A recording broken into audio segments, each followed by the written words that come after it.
मेरो देश मेरो नेपाल है त कहिले सुध्रिने हामी के न देशमा रोजगारी छ, विदेश जान बाध्य पारेको छ।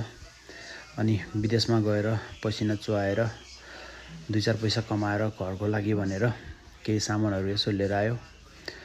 एयरपोर्टमा लगेजको हालत यस्तो छ।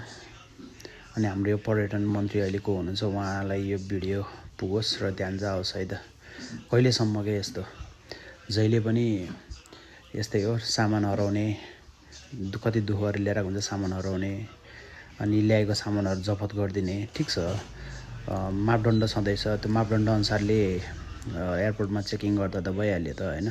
तर लगेजको यो त कुन एयरलाइन्सबाट आएको, यो एयरपोर्टको कर्मचारीको दोष हो कि कसको दोष हो, उहाँहरूलाई चाहिँ कारबाही हुनुपर्छ है, यो रिफन्ड दिनुपर्छ है। यसको लागि चाहिँ यस्तो चाहिँ भएन नि त। कति पसिना चुहाएर चाहिँ हैन विदेशमा यसरी सामानहरू घरको लागि भनेर लिएर आएको हुन्छ। यो सामानको गति यस्तो छ। अनि यो देख्दाखेरि कसको मन नरोला त है।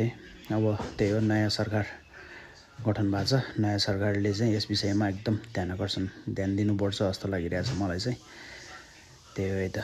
यो भिडियो चाहिँ अहिलेको नयाँ सरकारसँग पुगोस्।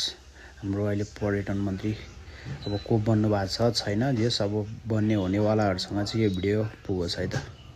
अनि हाम्रो एयरपोर्टको चाहिँ सबै सिस्टम चेन्ज होस् है। हस्, धन्यवाद।